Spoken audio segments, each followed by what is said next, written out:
Hello, fellow innovators. This is Patrick Emmons. And this is Shelli Nelson. Welcome to the Innovation and the Digital Enterprise Podcast, where we interview successful visionaries and leaders, giving you an insight into how they drive and support innovation within their organizations. Today, we're welcoming Matt DiBari to the show. Matt is the Chief Product Officer at SpotHero. He is primarily responsible for product vision and strategy, bringing together his love of product innovation and more than a decade of automotive experience. Prior to SpotHero, Matt was the Senior Director of Product Management at Cars.com, where he led product management teams working on all aspects of the Cars.com marketplace and technologies. Before joining Cars.com, Matt honed his automotive expertise at CDK Global, where he was responsible for a global team developing automotive retail and accounting systems with product revenues of up to $100 million annually. Matt has a BA in computer science, math, and philosophy from Augustana College, and has an MS-MIS and MBA from the University of Illinois at Chicago. Welcome to the show, Matt. No, thanks for having me. I'm excited to be here. I've been a big fan of what Patrick and the team at the Chicago Innovation has been doing for a long time, and I'm happy to give back to Chicago and innovate and help us grow the city as much as possible. So awesome, and it's a joy having you on the show and participate in the roundtable and all the other things that we're working on together. So, but Matt, what we want to hear about a little bit about yourself and your role at SpotHero. Yeah, so just in case people don't know what SpotHero is, I'll give a little background on the company and then I'll dive into me.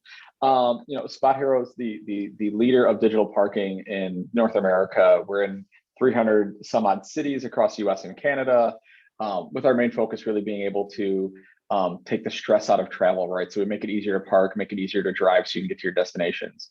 Currently, like everyone else probably, we're hiring, so can't not get that plug in. As far as me, I joined here 2.5 years ago. I fell in love with marketplaces at Cars.com, which you just heard about. I really love the B2B challenges and the B2C challenges. It's one of the few places, especially in Chicago, where you get to do both. That's a great point. Yeah, our consumer brands are starting to grow. Groupon, Cars, some of the older guard, and then take it to Grubhub or some of the newer stuff we have that are marketplace like. But it's one of those things that I fell in love with, which is you can do lean, test and learn, try lots of things with lots of consumers on the B2C side, right? I can launch a test today, get a couple 100,000 people looking at it by the end of the day and get some great feedback. But then in the meanwhile, I also get to lead a team that work really hard on solving really difficult B2B problems that take a lot longer and take a lot more focus and deeper thought. And you just can't get that everywhere, right? So I fell in love with that, moved over to SpotHero to kind of take on that challenge from more of a growth perspective in a place that's just rapidly changing every day. It's a great point on the B2B and B2C, because Chicago is very, very big on the B2B, right? It's definitely our strength, right? It's something that where tech goes to work is a phrase I hear all the time because of it.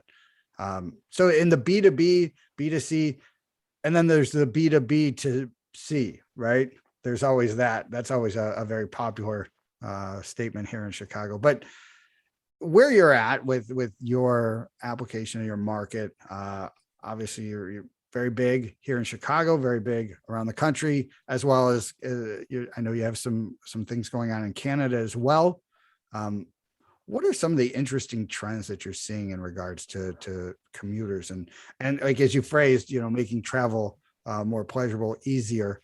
It's really interested to see, how are you accomplishing that? What are you seeing in the marketplace? What are some of the trends that people just wouldn't be able to see if they didn't have access to your data?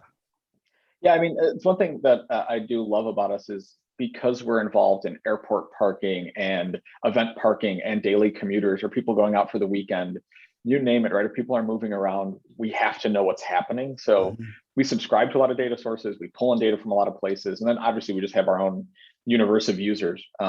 We've parked over 40 million cars, so we know what a lot of people are doing. And I'll tell you, the last 18 months have been quite the roller coaster.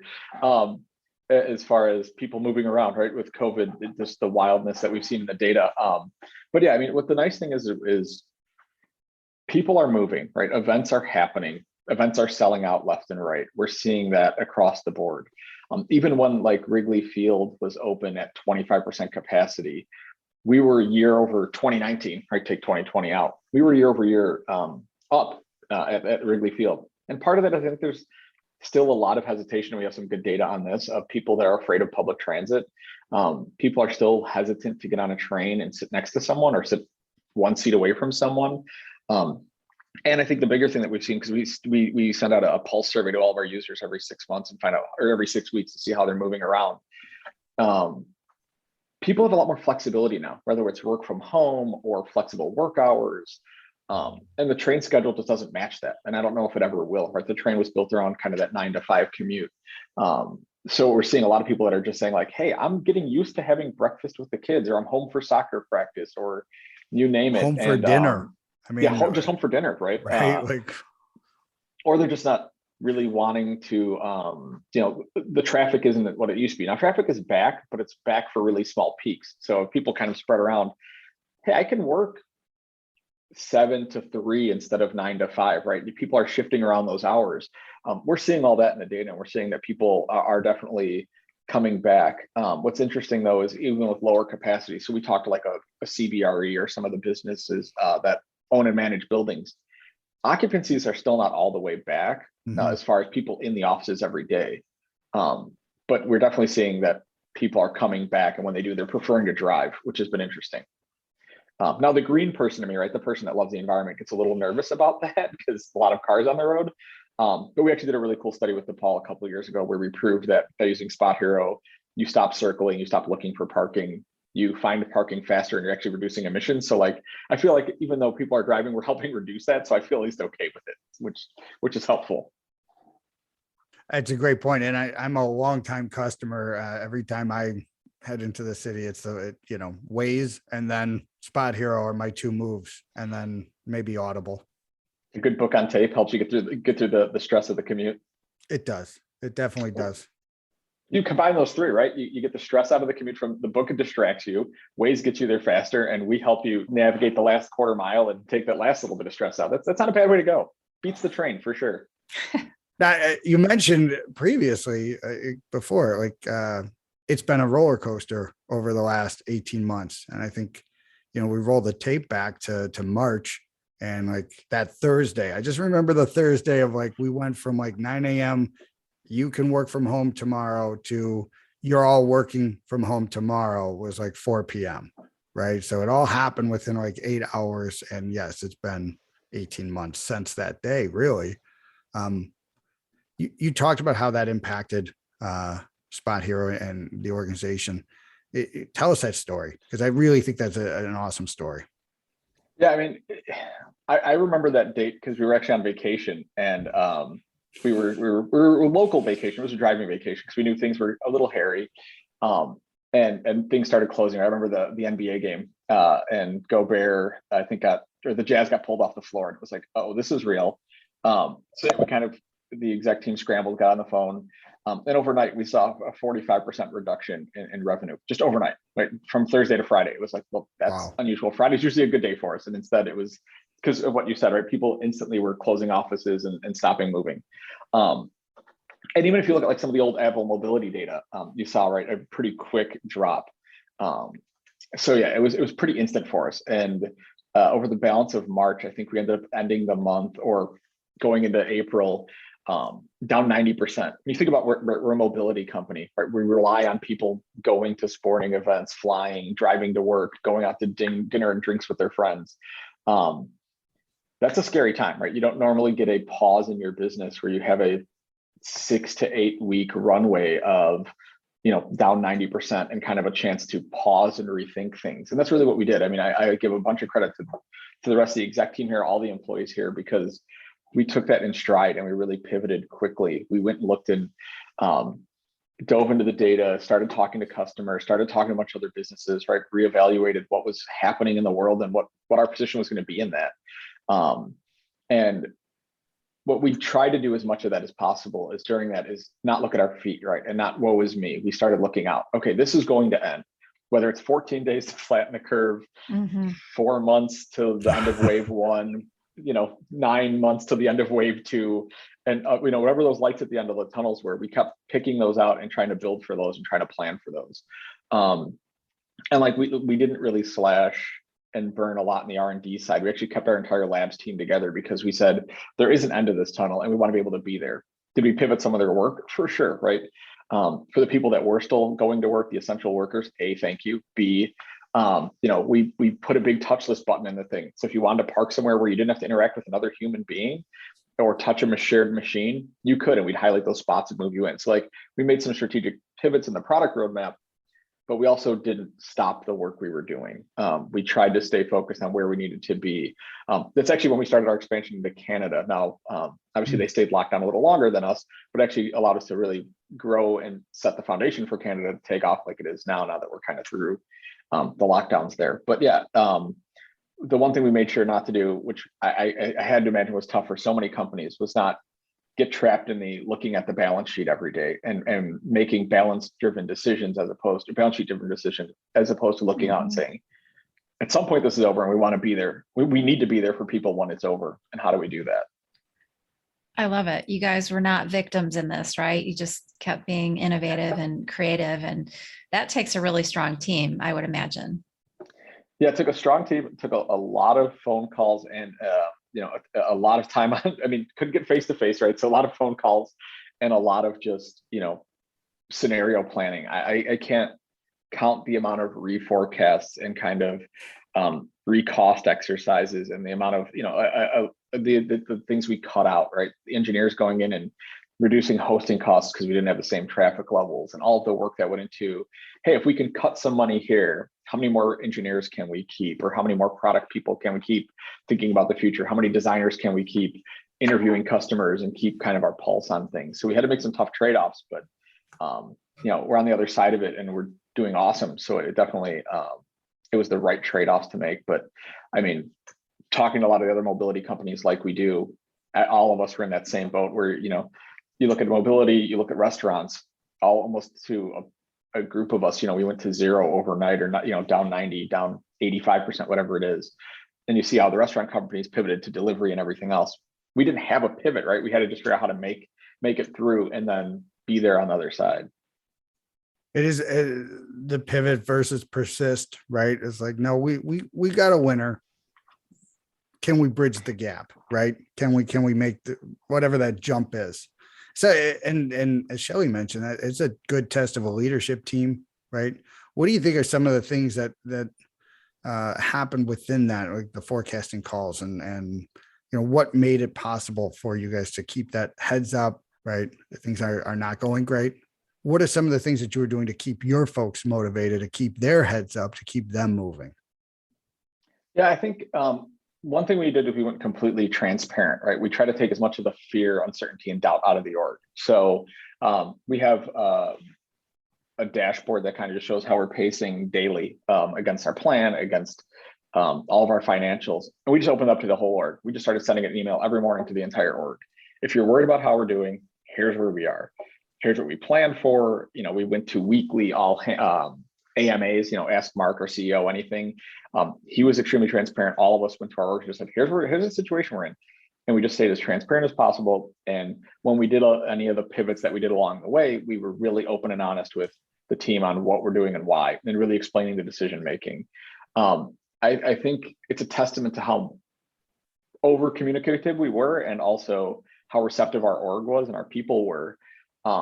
In the fact that I'm calling it right now, we're in the middle of a baby boom at SpotHero. Like if you look at what happened during COVID, the initial pass I really thought was, oh my God, there's going to be so many babies because everybody's trapped at home. And what ended up happening is economy shrinks, people don't have kids. We've had, 30 babies in our org in the last 3 months. So we must have done a good job of making people feel safe and secure because they stayed on path with what they were doing in their home life and didn't have that fear of losing their job and not being able to support a family. So I'm really proud of what we did from a communication and just complete open and transparency. And the fact that, I think it gave a lot of our team a lot of really safe kind of landing spots, or feeling, a lot of them hunker down into work because I think that's where they felt safest, honestly. Yeah. Well, that's the best way to build trust. I love that. Yeah, I think I applaud you and the rest of your leadership team for that. Over communicate, especially in crisis, when it's like sometimes the last thing you want to do is talk about the not great news, right? CEOs, and I know Mark's an awesome visionary and tremendous, but I think that's a risk for many CEOs, is that they trend to stay, almost over optimistic, right? Because that's kind of their job, right? So having these negative conversations, sometimes it's just really not something they want to participate in. So I applaud you. I think that's fantastic. Yeah. So now you're in a position, right, where you've been through, you're battle tested, you went through the startup phase, you went through another startup phase, right? That every startup organization has that early survival moment of like, how do you get to a point of escape velocity? And you almost had a second one happen, but now you're a mature 9 to 10 year startup. How do you keep innovation going? How do you, right? You've got a very large portion of the market, a very fractured market, and there's a great opportunity. Like you mentioned, 40 million cars parked. How do you keep going when you've already got a lot of success? And then this is one of those challenges in every organization. You get to that point of how do we stay at that predictable success level? Yeah, and that's, I think part of what drew me here, right, was, Mark and Larry, the co-founders, when I was talking to them, there was that bit of like, we want to be product engineering led. We want to be a company that is looking out in the future and, sitting down at the table with them and talking through, if I join, what does that mean for us? What do we do differently? And just being able to come in and introduce, like I said, we've got a labs team, a research team that's well funded, that's out looking around corners, right? We don't want to get disrupted. We do a lot of horizon planning, where we do kind of horizon 1, the short-term plan, horizon 2, that 2 to 3 year plan, and horizon 3, that 5-year plan. And we invest against all 3 of those areas to try to stay away from getting kind of caught flat-footed, so to speak. The other thing which you mentioned, is parking is still very fragmented. There's still a lot of new technology entrants. There's still a lot of old technology in the space, a lot of manual. I mean, there's still, I love New York, but in New York, still 90-something% of it is valet, right? And a lot of that is cash driven. So you still have a lot of just people talking to another human being, handing cash and going back and forth. There's ways we make that a lot better. But there's stuff like that we're going to continue to innovate through. Even on the comeback from COVID, understanding the new driving patterns, right? We're the only one, because like you said, our size, that has the demand data that can really understand how people are moving, when they're moving, at both a macro level, but also enough data at a micro level to really hone in on the West Loop versus the Loop versus Gold Coast, right? Like, we can tell you the story in all 3 of those areas and what's different. And we've been able to build, especially even during COVID, build products that take advantage of that and help operators, the garage facility managers, understand how to run their businesses more successfully. So there's a lot still to do here to digitize in parking and make it a lot more of an efficient business, but also one that's a better experience for operators and for customers. And that's really where if I talk about my Horizon 1 plan, right, that's what's in that bucket. We get into Horizon 2 planning. Is there technologies that can make that better? Are there things that we can bring that allow you to have a seamless experience everywhere you go, or have a more smooth experience? And then Horizon 3, I mean, that's the wacky stuff, right? You throw against the wall. We probably all heard and saw the buzz around like ghost kitchens 3 years ago, where, oh, there's this unused space in a garage. Let's put a kitchen in there that can do DoorDash delivery only, or Grubhub delivery only, or, oh, we're going to put drone charging on the roof, right? Like, that stuff's wacky, but like, we're going to look into it because we want to make sure that we're not caught off guard by any of that. We're really good at putting stuff in a place and monitoring it, knowing when that space is occupied and knowing how to monetize it, whether that's a car or a drone or whatever else. Like, we understand that. So let's spend some time and effort looking at that stuff. So, it is a bit of, we need to stay focused on what's in front of us, but also allow a select group of people, or a small group of people, the time to let their minds wander and look at all the endless possibilities that can happen out there, whether it's an autonomous car pulling in and parking itself, or a drone doing an Amazon delivery off your roof, right? Like, we'll figure out which of those are real and which isn't. And even like, we're spending some time right now on understanding the electric infrastructure of cities, because if we get into charging cars and How do you charge a car at a location if you're going to do destination charging? What does that Mm. look like? How do you pay for that? How does an operator facilitate that? What does it feel like for the customer? Because I don't necessarily need to charge every day, but when I do, I need to charge for a long time. And how do we move the car and let another car charge when I'm full, right? Like it's not the same problem as gas, right? It's a very different situation. So, we try not to close any of those avenues off. We try to stay diverse enough in our thought that none of that's off the table, but also understanding that like you can't spend a bunch of time and money on those either. You've got to nibble at those, and then when you get kind of a bite, then it's real. That's fantastic. And I very familiar with your labs. Obviously, they presented last year at the Roundtable Summit, and really great, amazing thoughts. What I love is that as you are a mature, established startup, you still have people out in the field doing the research, getting dirty, right? And I think that's one of the things when I see a lot of organizations, they start moving that research internally, and they stop interacting directly with like the three-dimensional, this is how our service and good is consumed or used. And I think it's awesome.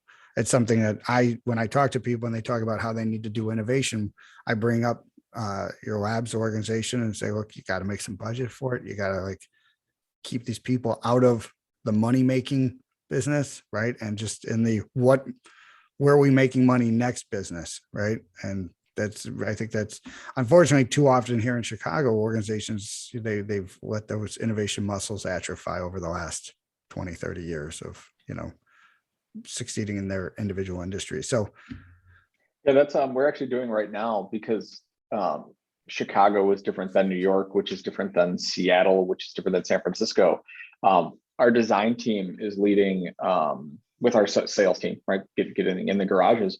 We're going city to city with a small group of people and just letting them stand in the lanes and say hi to customers. They come in and answer questions and ask questions and do some kind of guerrilla testing this out in all the different cities to understand just how different they can all be.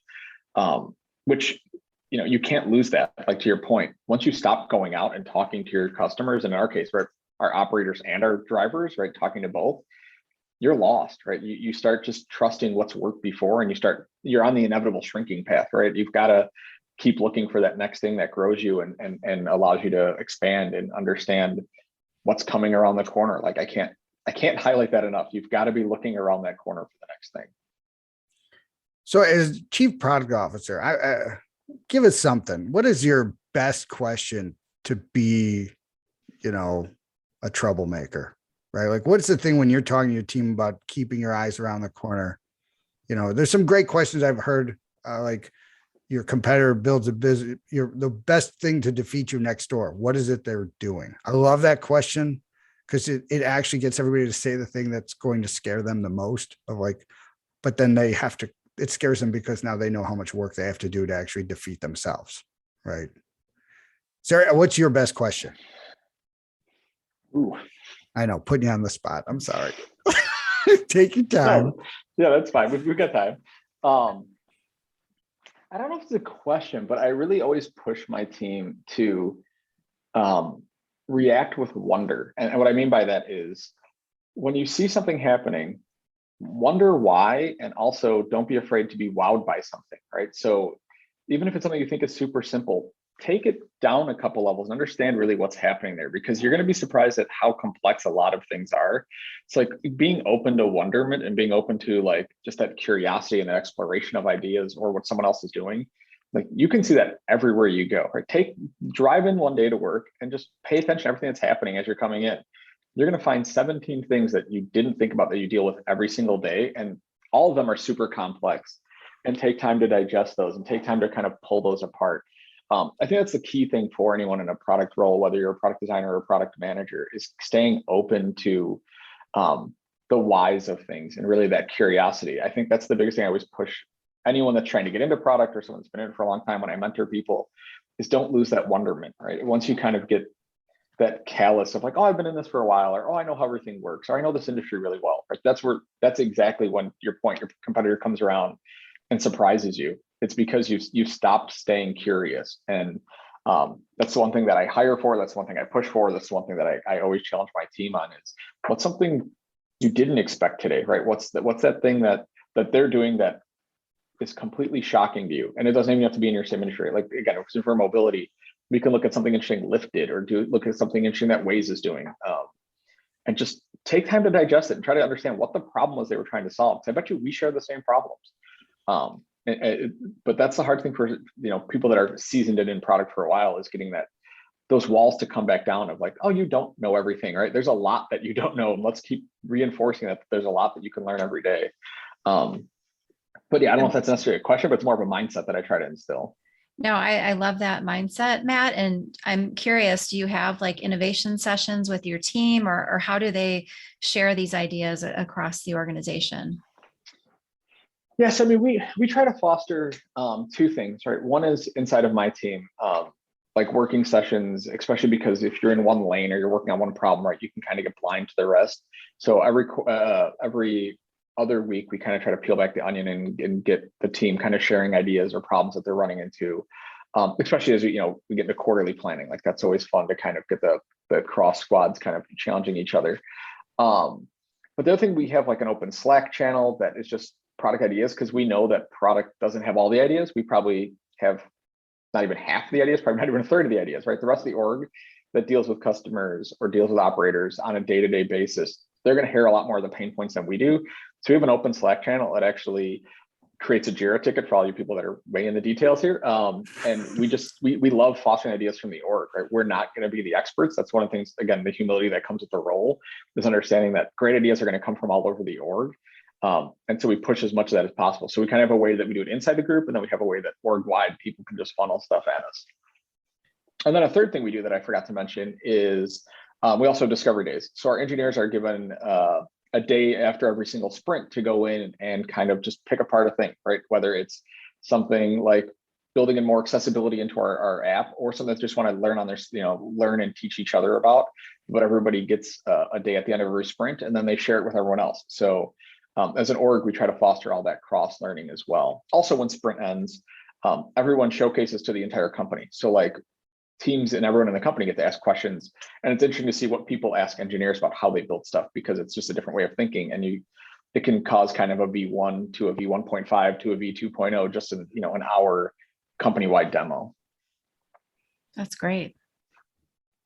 One of the things you touched on was that they don't know everything, we don't know everything, and then like the curiosity part. I saw a presentation the other day where they said a person's creative thought process throughout the day is less than 18% of their brain usage. There's so much we know, right? We become competent and unconscious, it's not new anymore. And that's what this person's point was. This is the real risk of innovation, is that you think that 82% of what you're doing is not innovatable.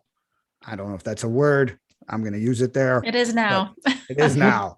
But I think that's the real risk, is like you're looking for innovation in places where, you're waiting for a big bang, and it should be question everything at all times. Just why do we do this? Why do we do this? Why is this happening? So I think that's fantastic. And I do think that wonder is a great concept to keep people reinforcing and hiring for. I think curious is definitely, if you're in a growing business, the criticality of hiring curious people, right, who are constantly self-learning, self-pushing. So that idea, I'm going to turn it over to Shelli to ask one of our favorite questions.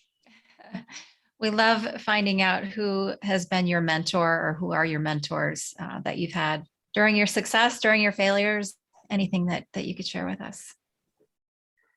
Yeah. So when I saw when I saw the question or heard the question, two names pop into my head. One was really early in my career when I was still trying to figure out, you're 25, you're like, I don't know, I went to school, I kind of idea what I want to be when I grow up, but now I'm growing up and I've got to figure this out fast. It was a guy, Mike Stoll, way back, at the beginning of my career. And what he did for me was really taught me that the humility part of this, right? Like I just mentioned with the curiosity, you're 25, you think you know everything. And he really grounded me in the fact that, like, you may know a lot of things, but any two people know more than you. Yeah, any three people definitely know more than you, and any group of people are going to be smarter than any single person. And he really started building into me that idea of like servant leadership, or that ability to kind of take a step back and absorb all the information around you and bring other people in, right? Everything goes better as a team. He was a big team guy, and really taught me how to build teams that are successful and how to work together. And that was pre being in product, right? This was when I was in an ops role, and but just some really good like management skills, some really good life skills on just how to bring people together and really unify and head towards goals and energize people and focus people, and bring everyone's talent to the forefront. So it's just like great management skills. He was just fantastic. And we still talk to this day, right? Whatever, 15, 20 years later. And then in the product role, and in the leadership role from a product perspective, Tony Zola, who's a Chicago guy. And what he did for me is really taught me that, when to, like how to do different types of like lean testing and understanding like voice of the crowd and understanding how to really dive through a lot of product skills. But more importantly than that, it was more of that when to take a stand and what to take a stand for, right? As you move into leadership and you're willing to, what are the hills to die on? And when is it something where you have to kind of be a force of nature and be like, I don't care, we're going this way, and this is a decision we're making, which is really critical, especially when you're talking about innovation or something else, right? You're going to put people in a really uncomfortable spot. You're going to go for things that maybe have a 90% failure rate, but you've got to have that conviction and that belief and that ability to kind of rally the troops around it, and really focus people on, hey, this may not work and it's going to be fine. And guess what? It's probably going to work because you got that belief and everyone behind you. Those two people really shaped the way I think about problems and the way I think about teams and the way I think about people and the way that we really go after and solve them. And yeah, one is how to bring everyone together. And the other one is when you have them all together, how do you take that stand and make it useful, and make it impactful, really? And yeah, I definitely would not be where I am without either one of them and their teachings and all their help along the way. That's awesome. And it's a great story. I love the beginning. And I just want to say thanks for taking the time today. Really great stuff. Unique perspective, a lot of success. We're cheering for you. Looking forward to what's coming up next, making it even easier. Very excited and happy for you and for SpotHero. Huge part of the tech space here in Chicago. One of one of the jewels in the tech space crown here in Chicago, definitely. So congratulations again on your success. And thanks so much for taking the time to talk with us today. Yeah. Thanks, Matt. Oh, thanks for having me. This was great. Awesome. We also want to thank you, our listeners. We really appreciate everyone taking the time to join us. And if you'd like to receive new episodes as they're published, you can subscribe by visiting our website at dragonspears.com/podcast, or find us on iTunes, Spotify, or wherever you get your podcasts. This episode was sponsored by Dragon Spears and produced by Dante32.